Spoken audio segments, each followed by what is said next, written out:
Hello and welcome to the Get Stuck In podcast. I'm Max. I'm here with Sam. We're back again this week. We haven't left it quite as long this year. Um, we've come up with a new structure for the podcast. We're looking to promote people coming onto the podcast rather than us to just discussing the topics from the week every week. Um, so we're looking to get people on. We want to get fans. We want to get people involved with clubs on, and generally make the podcast more inclusive. So we come up with a new structure. We're going to talk about the title race, everything that's going on in the league, the relegation battle, and then we're going to move on to the guest, talk about their favourite moment in football, their favourite players, their favourite memories, and talk about the one player they wish their club had signed. And we hope this will provide a bit more inclusivity to the podcast and provide a bit more of an atmosphere as we're doing it. This week it is just us two, but in future episodes we're gonna try and get some different people on. But yeah, that's that for now. So we're gonna start with a summary of the weekend. I'm gonna look at a few of the biggest games. Obviously the big one, Liverpool Man United. Once again, it was built up very, Before very, very we high. before we jump into this, I just want to say Jack Wilshere's back in football. Carry on. He's the biggest baller. All right, I'm just going to say it. This isn't my words. Best player in the championship. Carry on.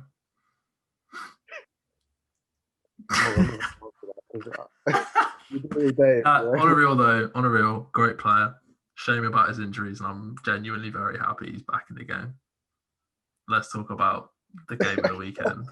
Right. Let's move past that quickly. No one wants to talk about that anymore. So the title race. It looks like Man United are in it. The game was built very, very highly once again, as it has been over the last few years. And once again, although the play was more exciting than in recent games, the end result was yet again a stalemate, which we've seen multiple times in the last few years. Um, Personally, I felt Liverpool controlled the majority of the first half, but faded completely in the second half. Um, what do you reckon? What do you reckon Liverpool's problem is at the moment? I mean, I don't know if it's oversimplifying things, and I don't think this is particularly on them because this could very well be due to not just the Christmas schedule, but the year we've had with COVID and how that's affected the football pyramid as a whole. But the way everyone knows what Klopp's style is, it's all guns blazing 24/7. And we've seen teams that have been incredible for periods and then they just cannot keep going, literally. And it does feel like, I mean, they've probably been at full tilt now for about 3 years. It's been 3 years, I think, since the first Champions League final. At some point, that's going to catch up with you. And not to say they're bad now, but Salah and Mane just don't particularly look the same level they were. They just, I think, and it's not, that's not to put it on them because I don't think anyone's been at the level. And obviously, as well, you cannot not consider the injuries they had. I'm pretty sure everyone agrees if they had Gomez and Van Dijk, they'd probably be comfortably top. But I just think, because I mean, even Klopp even had it at Dortmund a little bit where they burnt out, and then I think they had a relegation battle in his last year. And I think that added on to the injuries, add on to the COVID schedule, it was always going to have an impact. And I mean, also Liverpool have never had, they've never played the role of the leader in the last couple of years. They've always been chasing, and it always felt like that suited them. So I think there are a lot of reasons that this is happening, and I also don't think it's as bad as people are maybe making out. It's like Man City and Liverpool set such high standards. It's scary to think about getting 98 and 99 points and 100 points. Like, is it the Invincibles got like 81 points or something? Like, I feel like pre this last few years, any team that are in the top four right now would be considered like doing incredibly well. But instead, we're like, oh, Man United have dropped points, Liverpool have dropped points. So I think, yeah, I don't think they were ever going to live up to what they've set.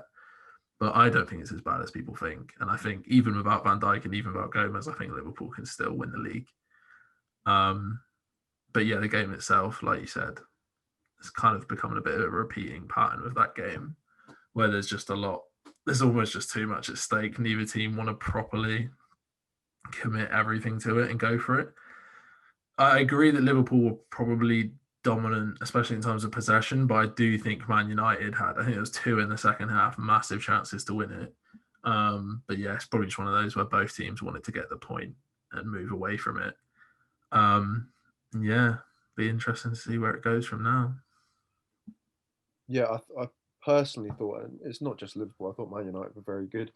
I mean, I heard Michael Richards talking at half time about how he was criticising United quite heavily in their play style of sitting back, letting the pressure build. But I tend to disagree with that. He was talking about how United can't win the league playing that way. I mean, we've seen Leicester do it, and I know it was a one-off season, but you can accrue quite a number of points as a counter-attacking team. We've seen that even Leicester this year quite often. Um, Yeah. the pace of Vardy up front is it's a useful tool when you have pacey strikers. Um, I thought Solskjaer did very, very well, especially with pinning the fullbacks back. I thought it was midway through the second half that I saw Robertson get forward. Yeah.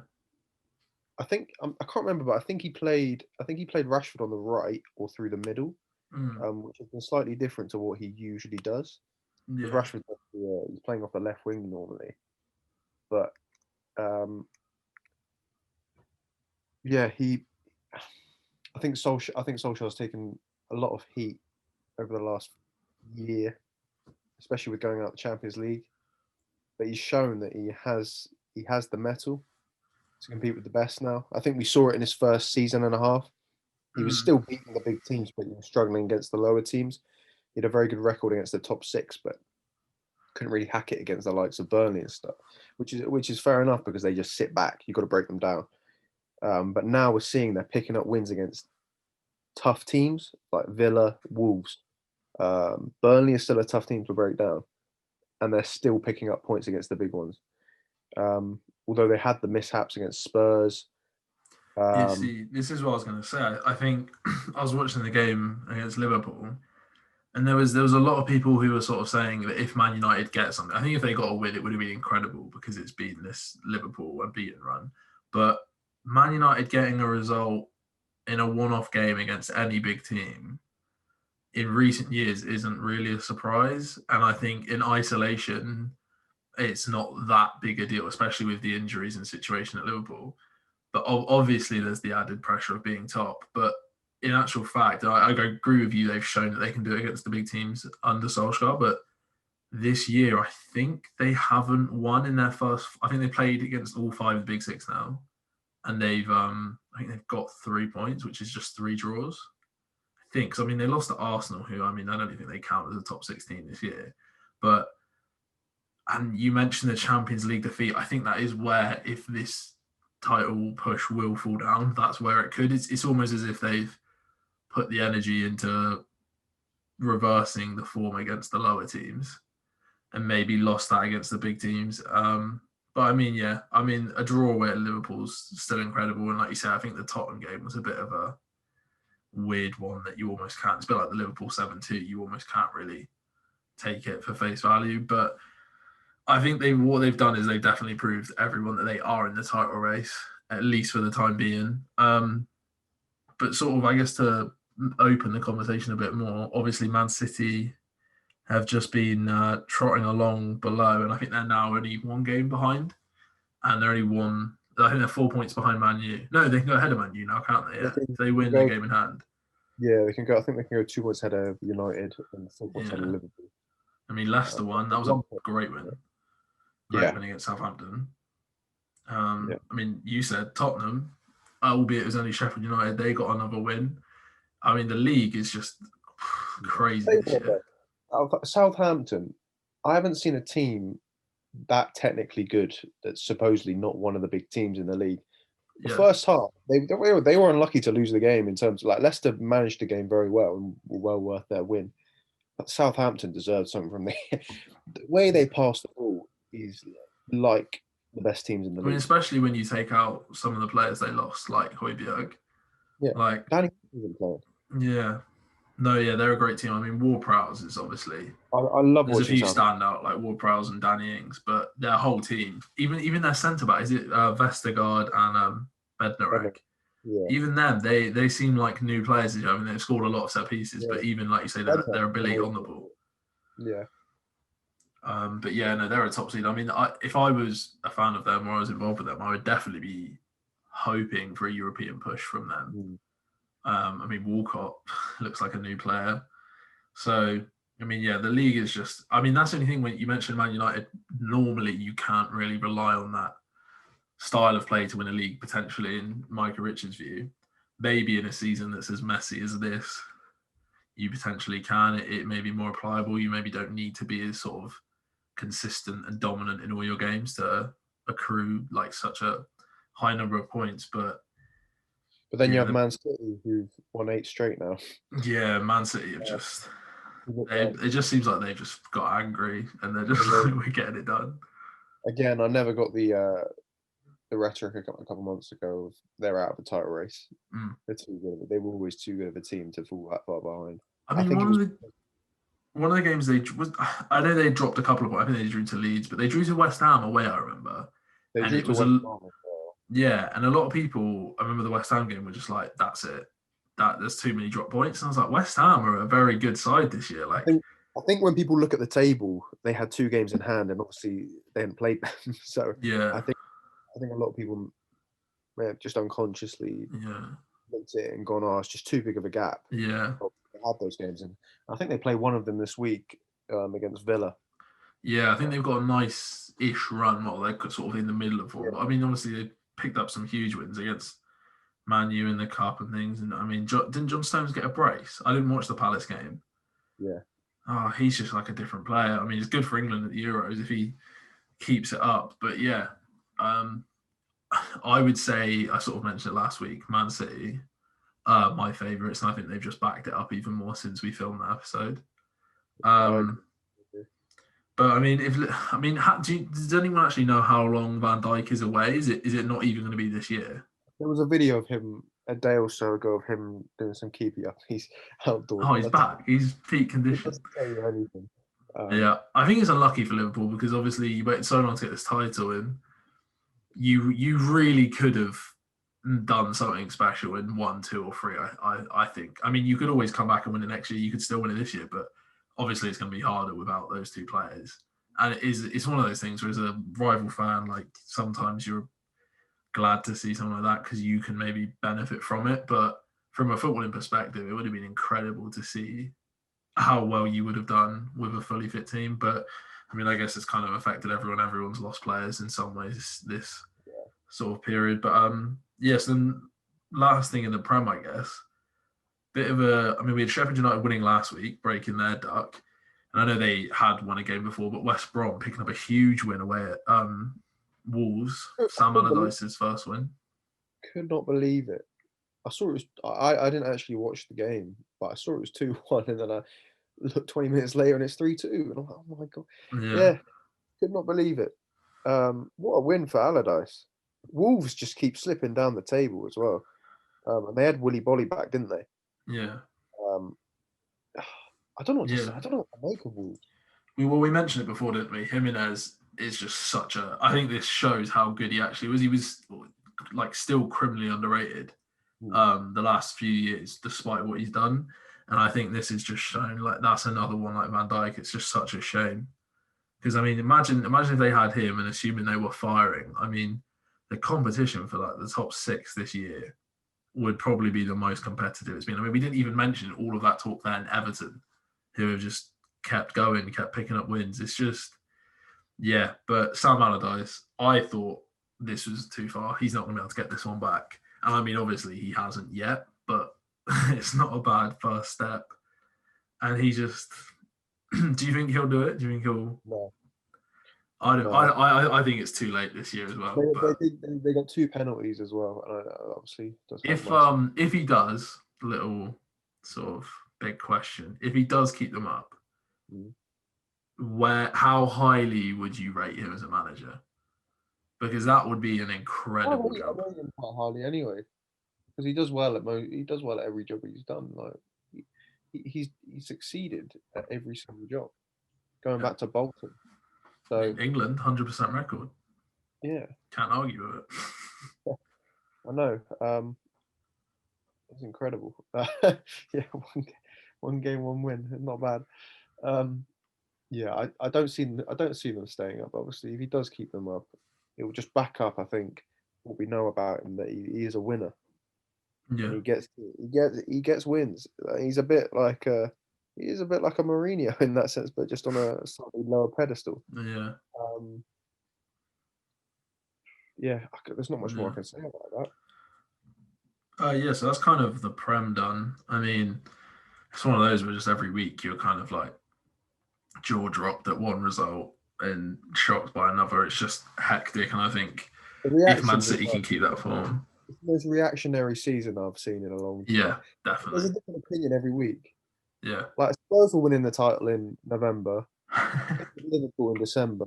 Now it's United in January, and it's Yeah. edging towards it's going to be Man City now. I mean, it felt like years ago. There was a time when everyone thought Everton had like wrapped the thing up. It's crazy. It's just, yeah. The Prem is, first month people thought yeah. Everton. Yeah, It's just, it's a crazy year. And I mean, it's great from a neutral point of view. It's frustrating that Arsenal aren't sort of more in it than they potentially should be, but it's just incredible. And I think I think this season, if people still doubted this, there's that argument of sort of best league in the world. I think regardless of what the best league in the world is, this is probably up there with the most competitive. I mean, some would say the championship as well, but just like, especially right now, anyone can beat anyone. It is in Europe, at least, definitely. Yeah. I think. Just in terms of the quality of team, I think we do get a little bit carried away because obviously we don't follow Spanish football that in depth, German football or Italian, so we don't know how good these sort of lower teams that are lower in the table. So like we don't watch a Huesca or Yeah. or a Schalke. Well, it's even a team like Sevilla, they're not even a small Spanish team. They're a top Spanish team, and it's like every time they beat an English team, we're like, oh, what's going on there? Yeah. It's just like they are a quality team. It's like they said. I know we mentioned Jack Wilshere as a joke, but when he's at Barca, I mean, he said like we've got like 100 of him in Spain. Like it's just different standards everywhere. And I think there's definitely bias, but yeah. So you mentioned German football there, and we wanted to just touch on it because it's been a pretty massive moment this week with Bayern, who I think have actually been on a fairly on and off run. I think they lost to Mönchengladbach a few weeks ago, and they lost in the Pokal Cup to a second division team. I can't even remember the name of the team now, but they beat them on pens. Yeah, it was Kiel, I think. Okay. But I mean, yeah, I mean, they played, it was quite nice because I watched the highlights. They played like a not full strength, but a very strong team. Yeah, a strong team. It's quite refreshing, to be honest, to see a club of that size go down to a club of that 95th minute equaliser for that team. Yeah, I just rate it because I remember I used to get so frustrated at this when there'd be a quote unquote giant killing in the FA Cup, and you look at it and you're like, I think Arsenal lost to Nottingham Forest one year, and it was like, oh wow, and it was like all 11 of our players were under 22 or something, and it's like great. It is great for Nottingham Forest, and it is a giant killing, but like this is a giant killing. Their team was incredible, and I like I said, I think you've got to respect Bayern for that, and I think it's an admirable way to lose, and I think Hansi Flick kind of recognized that, and he didn't sort of kick off about it. He just took it, and I think it's just a really sort of nice moment, really. And then the other thing I wanted to mention, Jovic, or I think it's Jovic, might be Jovic, I don't know, went from Frankfurt to Real Madrid 2 years ago, maybe 1 year ago, for huge money, like 60 million, I think. 70 million.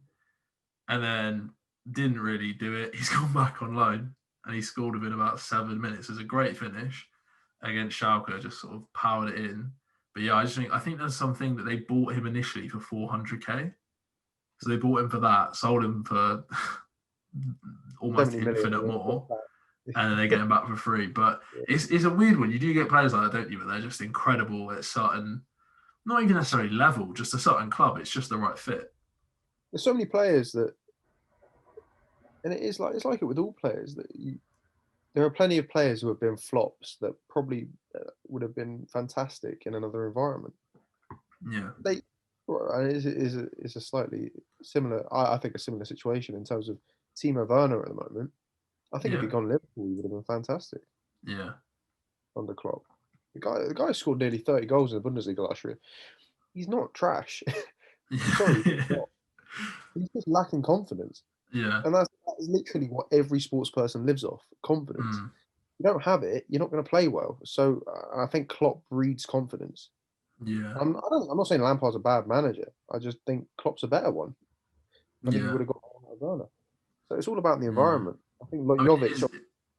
it's interesting, isn't it, with Werner, like if they did change the manager, which has potentially been rumoured, like would that just change everything for him, or is it the English league? I mean, like even Aubameyang, I to be honest was a little bit worried when we got Aubameyang and thought it could be a bit like Werner, and he completely proved me wrong and just got the league straight away. But yeah, I fully agree though. Werner at Liverpool would have been terrifying. Yeah. So should we move on to the main portion or the Yeah, next? this is. Um, I'm excited for this. This is the thing I've been saying to you. I'm just excited about this to hear what people have to yeah. say. This is why I'm so desperate for people to come on, because I think this is like, take the fact that we're recording the podcast. I think this is just going to be interesting. And we've already mentioned ours to each other a little bit. I just find like yours fascinating. Like it's kind of thing we hadn't really talked about because it doesn't come up naturally. So I think this is just such a good little So format. many people with stories you just don't know about. This is the beauty of it. Yeah. Um, so first off, what's your favorite memory? Well, no, not your favorite memory. Let's go with your first memory of football. Okay. Yeah. So my first memory of football is actually not a good one.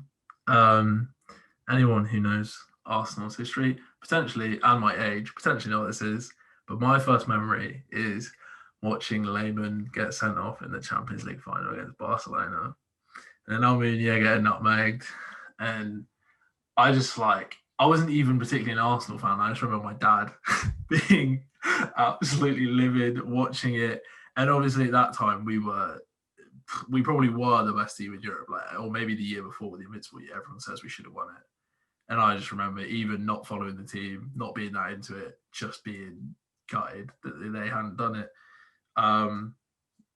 And yeah, I don't know. I mean, it's one of those things like it's a bit of a joke, isn't it? Arsenal have won the Champions League and to get that close and like I don't think we've had a moment like that since the FA Cup. The FA Cups have been big, but I mean, watching it's almost frustrating watching Liverpool and whoever have been in it since, like even Chelsea just getting it done. Yeah, I mean, if I see it again in my lifetime, I'll be very lucky and very happy. But my football journey started out in a very bad way. What was your first memory of football?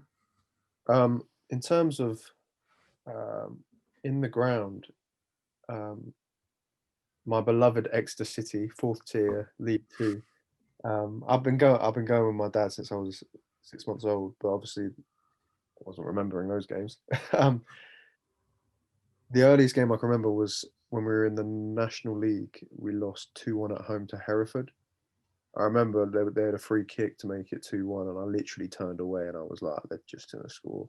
I didn't even watch it. And they put it in, and I was gutted. Um, my earliest memory watching on TV uh, was obviously it was watching Liverpool, the FA Cup final. So it was a great FA Cup final 2006, and it's still one of the best memories I've ever had. Probably second to the Champions League run and the Premier League title this year, Yeah, but so third. But 2006 FA Cup final, Gerrard's last minute thunderbolt from 35 yards out, go on to win on pens, unbeaten. Honestly, what a way! Like on that, that is my earliest memory, and then it was the World Cup, and then yeah, think following from there. I probably watched games earlier than that, but that is my like most significant yeah. memory when I was younger. I think yeah, Uh, you mentioned sort of in the ground compared to on TV. I have such a bizarre first going to game. I mean, I haven't been to as many games I would have liked. Obviously, Arsenal, everyone knows, is quite a lot of money to go to. So I've gone a couple of times, but no more than that. And I've watched a few local clubs and things. But I guess the team I've probably seen the most, it might be Brighton now that we're at Brighton Uni, but um, I've seen Bristol City quite a lot. I went to Ashton Gate. A couple of my friends are Bristol City fans, but when I played youth football, we went to Ashton Gate to watch. We got free tickets to England under-21s versus Uzbekistan under-21s. Barnstormer of a game. It was incredible. It was I think it was the first football match I went to. Maybe Bristol City game. And 2-0 win. Little known player, Wilf Zaha. Didn't score, but he played. I missed both the goals as well. Didn't have TV, so I didn't see the replay. Too busy on the old ball for all, probably. But yeah, I watched Zaha play, which is quite cool, especially with how he's gone on to boss it in the Premier League. But I mean, yeah, it's just everyone has those first moments. This is what I mean. I can't wait to get other people on and hear all in my head. Everyone's first football moment or memory is the Barcelona Champions League final. And when you told me yours, I was like, mate, it's crazy. Like yours is Exeter or Liverpool. People are going to have so many. So yeah, this is why we want people to come on, and we're hoping to get, like we said, fans, but potentially even people in the game. And I think we're just going to hear loads of good stories doing this. So yeah, if we move on to the next one, as we said, there's a bit of crossover here with first, but now I'm going to talk about favourite footballing memory of your club. So you, of course, support your beloved Liverpool. What is your favourite footballing Liverpool moment or memory? I'm gonna start with Exeter City because Exeter City Oh, wow. Exeter City are always going to be my number one. If Exeter City made it to the Prem, I would support. Really? I did not know that. I didn't know that. I went to not the last one, but we drew Liverpool twice in the FA Cup about 3 years. Was that when Klopp did his? No, Klopp was like I swear, who did you play when Klopp did an interview in like a tea room or something? I can't remember. But anyway. I think that was the 2-2 draw, but we lost 3-1. I remember Andy Carroll scored in that game. I was back Exeter all day. Yeah. So my favorite Exeter memory was, and it is my favorite memory out of anything to do with football. We've had a torrid time recently in the playoffs in League Two, but the first time we made it in the last few years, we played Carlisle in the playoff semi-finals. 1-1 in the first leg at Carlisle, came back to Exeter. We went 2-0 up. They bring it back to 2-2 in the 80th minute. Absolutely gutted. think we're going to bottle it. Then Jack Stacey on loan. I think he was on loan from Luton. Might be wrong. But I don't think he played much that season at all. He was a fullback. And he comes on in the late 80th minute, 90th minute.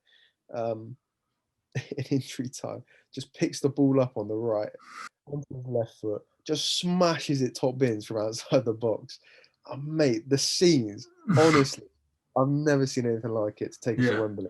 We lost the playoff final, but it's still an amazing memory, honestly. I've never been that happy watching a game of football. Yeah.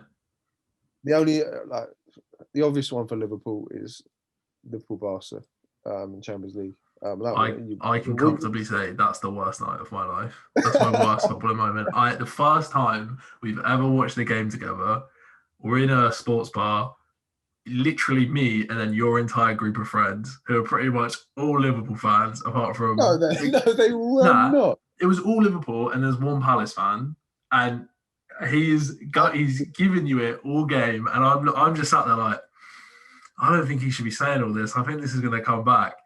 And then it does. And even at 2 or 3-0, he was still saying, oh, you're going out. And I was just sat in silence, in shock. Oh, it was awful. And then, obviously, the celebrations ensued. I did not enjoy that night. And if I could change one thing about football, I would make it. So Dembele scored the 4th goal in the first leg. And you did not do that. If that was a question, that's my answer. I hate Liverpool 4-0 Barcelona. Carry on, though. It's your question. Ruined it. No, I'm joking. I mean, yeah. What more can I say? What a night that was. I was one of my close friends was convinced that we were going to win. I thought he was Yeah, crazy. How is that like? Who thinks they're going to come back from that? Who does? Like yeah, even the first leg, we were, in my opinion, the better team in the first leg. It was just Messi was yeah. incredible. Um, I what a think that's night! why I hated it. I'm a proper Messi fanboy, and I think there was that there was beginning to be those things of people saying like Ronaldo's more clutch or better in the Champions League or whatnot. And he had that first leg, and I was like, oh, this is football in history. This is like what he deserves. And then that happened, which was not nice. Pulled the Yeah, plug. I mean, it was like, I don't know if I'll ever see anything that dramatic. I mean, your team was awful as well, wasn't it? You had injuries and suspensions and things. I don't think, yeah, Salah and Firmino didn't play. Yeah, Uh, it was unbelievable. yeah. I hate it, but it was unbelievable. Go on, then. What's yours? Well, I want to honourably mention the first Arsenal game I went to, watched Sunderland. Thomas Rosicky, quality footballer, underrated, bit like Jack Wilshere, injuries, you know. Yeah, Obviously, everyone knows the Jack Wilshere versus Norwich goal. Mate, we should may as well call this the Jack Wilshere episode. I don't even mean for that to happen. But yeah, the Norwich goal, the famous goal where him and Giroud play about 10 1-2s in 2 meters of space. Rosicky basically scores like an 80% as good version of that. And it's just classic Arsene Wenger football at the time. And I was right behind the goal. I think he does a 1-2 with Wilshere, then with Giroud, and then dinks the keeper. And it's just amazing. So I'd say that's definitely the best goal I've seen live. And it was just like, I'd made that trip to London. I almost felt bad because it was so expensive for my parents. And then it was just like, oh, wow, this is why we came all this way just to see that. Oh, and also, this is completely coincidental. Dennis Bergkamp's statue was unveiled that day. He was at the stadium. He did a talk at halftime. He's my favorite player of all time. not not bad, not bad. And yeah, it was honestly, we got there. I didn't even know on the way up. We got there and it was like, I think Dennis Bergkamp's gonna be there. So yeah, that was definitely my favorite in-game moment, in stadium moment. But my favorite moment is pretty unquestionable, and it's, in my opinion, it completely trumps a 4-0 comeback against Barcelona. All right, all right. Imagine, I mean, what was that? Was that semi-final? In a final, and we're not going to mention Istanbul, in a final at Wembley, the home of football, whole city 2-0 up. Oh, Arsenal need a hero. European elite. Oh, Yeah, well, Steve Bruce, Man United captain, managing them, right? I'm pretty sure his son was on the pitch as well. I mean, you're trying to beat family. There's blood in that team. We're 2-0 down. It's been 9 years since a trophy, 9 years since that Champions League final. All my life, I've been told Arsenal are good at football, and I'm watching it, and I'm like, not seeing this. I don't know where you're getting this from. And then Santi Cazorla, who I also think, this is just tangents, Santi Cazorla is so underrated. Just scores such a good free kick. It was so far out, so accurate, so powerful. And then obviously we come back and Ramsey kind of steals the show, as he did pretty much every time we played at Wembley. But it was just like, it was such a big build up to that game. And obviously we had the Birmingham Carabao Cup or Carling Cup final at the time. And I was just like, this has to be a win. It just has to be. We scraped past Wigan in the semi, and then we get Hull, and you just think, come on, please do it. And then we go 2-0 down to 2. To be fair to Hull, they were really clever set pieces. Both of them were like training ground set pieces. Came off perfectly. But when you've got a little Spaniard, which doesn't have a weak foot, there's not much you can do about it. So yeah, those two, but Santi Cazorla, what a player, what a man, what a goal. And it's better than the Liverpool comeback. Moving on. So the next one, we've done our favourite club memory. And next one is a bit different. Is your favourite memory from football, a moment in football that isn't your team? So it's a player or another team doing something that just sticks out in your head and you're just like, you love that moment. Do you want to go first or do you want me to go? You go first.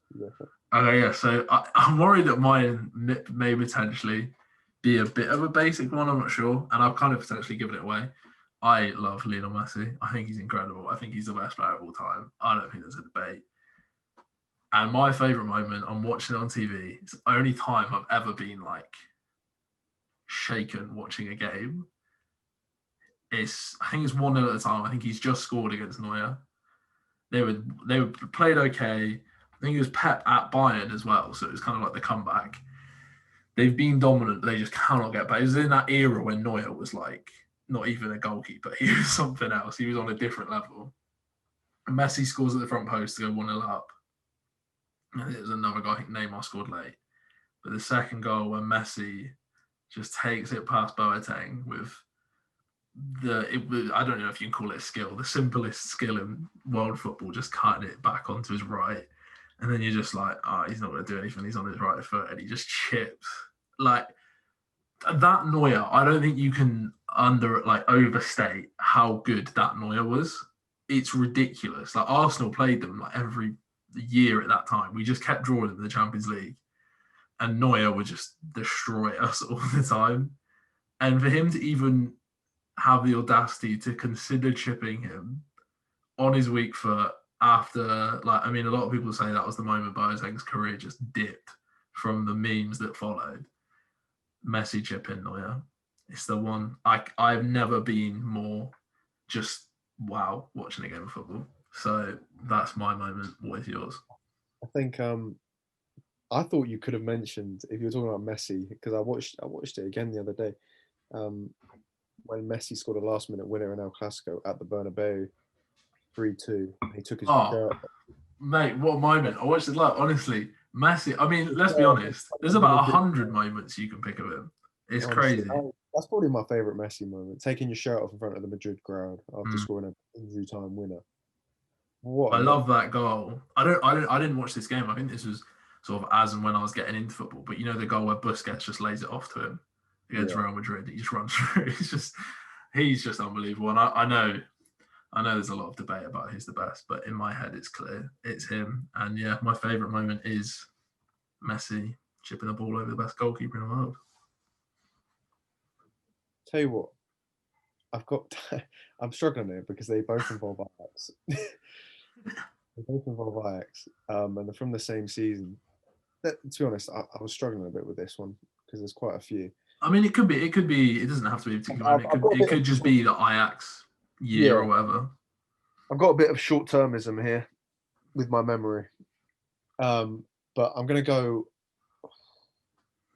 I want to say the Spurs Lucas Moura moment. No way! Don't disrespect. The first time we're doing this, I'm gonna go with Ajax beating Real Madrid 4-1 at Bernabeu. I just want to say that would have been criminal if you had said Lucas Moura's goal led to nothing. But carry on. Ajax Real Madrid. Ajax Real Madrid, even more so than the Juve win. And I know Madrid were not that great that year. Was that the first one? Was that the first big Ajax win? They beat, that was round of 16. They beat Juve in the quarters, and then they lost to Spurs. But oh my god, what a game! You knew Ajax were good. You knew they were good, and you knew it was one of the better Ajax teams in quite a few years. But they went 2-0 up in a flash, and it was like you had Dusan Tadic doing 360s in the middle of the park, setting up David Neres, and then obviously Tadic bangs one in from just outside the box. You think it's over. Asensio scores, and you think, oh, here we go. Madrid are going to come back, and then Schürrle just pings one in from the corner of literally from the throw-in line, and just pings one in top bins over Courtois. I mean, Jesus. I was stunned. I haven't been that stunned in a long time. Watching a game of football like that, a team that's supposed to is part of the European elite, but has been so far off the radar for about 20 years since they won it in '96, I think. God, just tell you what, when they lost to Spurs, I was quite happy because I thought they were the better of the two teams out of Spurs. Yeah, that's what I mean. Obviously, I don't want Tottenham to win anything, but I just think Liverpool Ajax would have been a different level final, especially compared to what we got in the end. We were much more a threat of losing that game. if it was Ajax. I think they were a better team than Spurs that year, 100%. I think Spurs just had to. And I mean, to be fair to Spurs as well, Kane was out, wasn't he? And then he came back, sort of rushed for the final. Yeah, that's my moment. I'm definitely missing a few moments that I've just. Yeah, I mean, now that you mentioned them, I just want to check in. This wouldn't necessarily be a favourite moment, but just like teams we love. Monaco, the year Mbappe came through, I remember they beat Man City in their run, and it was just at the Etihad. Falcao scored a chip. Yeah, great. I love that. I love that when you just get that team. I mean, you kind of maybe say Atalanta, was it last year? Maybe Leipzig. They're just so good to watch. Yeah. There's definitely one. There's definitely a few that I've just completely missed. I mean, this is the beauty of it. We're going to be on this every week, so we can change our minds. Yeah, but when we do get people on, you've only got one chance, so you cannot mess it up. You've got to get your perfect 4 answers to these 4 questions. Yeah.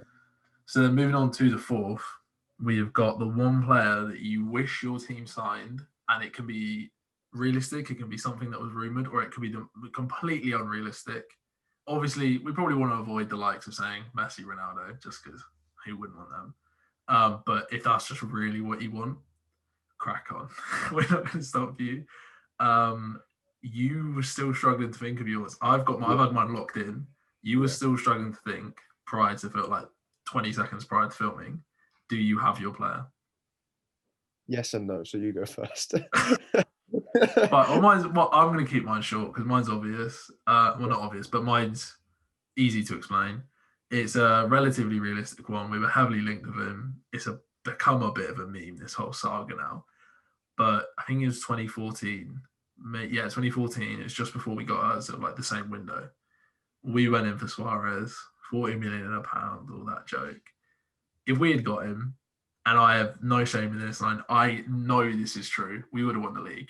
That year, and not even that we were good, Suarez was just a different level of football player. Like I said about Neuer, it's just, it's almost like for 1 or 2 years, they're at the Messi Ronaldo level, but the difference is between them that Messi Ronaldo did it for 15. But Suarez was unplayable. To be fair to him, probably for about 3 or 4 years. But Barca's second all-time assist. Yeah. I've probably done a bit of a disservice saying that, but yeah, Suarez is mine. We would have won the league, and he was so good to watch. I think it was when he had his ban as well. I think he was in the middle of the ban when we tried to buy him, but I'm not sure. But regardless, I'm going for Luis Suarez. If Arsenal signed him, we would have won the league. Literally, I mean, whether we would have signed Ozil was a different question, but that year, or maybe it was a year or 2 later, was the year where he could have broken the assist record. It was well on track. And then Giroud just decided, I'm not going to score for 15 games. You just think, if that was Suarez, even if we got Suarez, won the league, sold into Barcelona, fine by me. I would have taken it. So mine's Luis Suarez, obviously from Liverpool. You're going to have to, I mean, like I said, we can change these. We're here forever, but you do need to come to a conclusion now. Max Gillum, if Liverpool could sign one player, any point in history, could be today, it could be right the second Istanbul finished, who would you sign? This is the issue, because we talked about this before. I've never been that upset about us not signing anyone, because I've been more upset by players leaving us. Torres, Mascherano, Alonso, Sterling, Suarez, Coutinho. I was so upset when they all left. Yeah. Players not coming to us is not really an issue for me. So yeah, there haven't been that many that, like Suarez. I was still gutted when Suarez left for Barcelona, but if he'd gone to Arsenal, that would have been even worse. Yeah. The one we discussed earlier was Son, but I mean, on a personal level, I didn't know much about Son. Looking back in hindsight, yeah, I think in hindsight, it's a great shout, but in the moment, you probably don't even think about it. Romano, but you can't have too much. You'd always have Son in your team. You can't have too much depth. Well, I mean, the way you fit Jota in a few times when you played like all 4. I mean, Klopp would have got them all in. Jota as well. If we hadn't signed him and someone else had snapped him up, he would be my pick, because I've wanted Jota from the moment he came to come. And I saw him that first year. I mean, we didn't even mention him when we talked about Van Dijk injury and things like that. I mean, he was incredible for you. prior to his injury. So I mean, yeah, no, I think Jota's a shout if you hadn't got him. But Tell you what, a centre back in 2013-14 would be the shout. Because if we actually had a centre back instead of Scotland. Right, so basically you want to swap Suarez for Laurent Koscielny. Yeah, everyone's happy then. Someone competent at the back that someone who can kick a ball. Tell you what, how many goals did we concede that season? Better be incredible. Let's have a look. That was an odd season as well. Like, it was just hectic. I mean, even Arsenal did relatively well. I think at Christmas we were kind of in and thereabouts. Ramsey was on fire that year and then picked up an injury. Yeah. No, yeah. I hope you get Ramsey back, to be honest. No, I think you've got to let things die sometimes. Not that I wouldn't take him, but I just think, we rolled the red carpet out for him. We had all that moment. You ruin it if you bring him back. And also the way we're playing, I wouldn't want to do that to him. Just let him chill out in Italy, pick up a few trophies, play with a very, very good footballer called Ronaldo. What's not to love? So they are our picks for the 4 questions, which we're going to be asking viewers, listeners, hopefully people in the game. So just to recap, it's your first football memory, your favourite football memory, your favourite football memory of a different team or player to yours, and then the one player you wish you had signed, and it can be as realistic as you want or as unrealistic as you want. It's completely up to you. I mean, ultimately, we asked those questions, but you saw with our answers there, we kind of went off on tangents. We just want to hear people's footballing stories. Everyone just loves football. Well, a lot of people love football, and a lot of people love talking about football. I mean, this is what we kind of realized with the podcast. Like, great, we love talking about football together, but different voices is what makes it so good. So we really, really would like it if people can come on. We're going to be contacting or trying to contact some bigger names. But yeah, there's going to be the email in the description to this video. And in all of our accounts, there's the Twitter as well. It's just Get Stuck In Podcast. That will be in the description as well. Normally, we would now have the debate section. Because we did both of our questions, obviously it's taken up quite a long time and we don't want the podcast to run too long. So next week, 99% there's going to be a guest. Who knows who it will be? And there'll be a debate. So yeah, the guest will take part. They will answer these 4 questions and we'll chat about that, tell us their story, and then they will also take part in the debate. Actually, mention the debate. I don't know if you saw last week's 50-50. Leicester Tottenham. And I mean, the results since then have kind of proved it right. Yeah. No, I think you could go with either or. Yeah. Either or is absolutely fine. I mean, but they're both viable contenders. I mean, you could say they're both viable contenders in the title race as well. So yeah. So yeah, that's going to be it for this podcast. Please do interact with us on Twitter and email and things. There won't be a poll this week. We hope you've enjoyed hearing our stories and memories. Like we said, maybe we'll bring up some changes to ours. I mean, who knows? My favourite football memory could be tonight when Arsenal win 8-0 against Newcastle. I don't know. No one could know how good tonight's game, which will definitely not be 0-0, is going to be. But yeah, please do get in touch.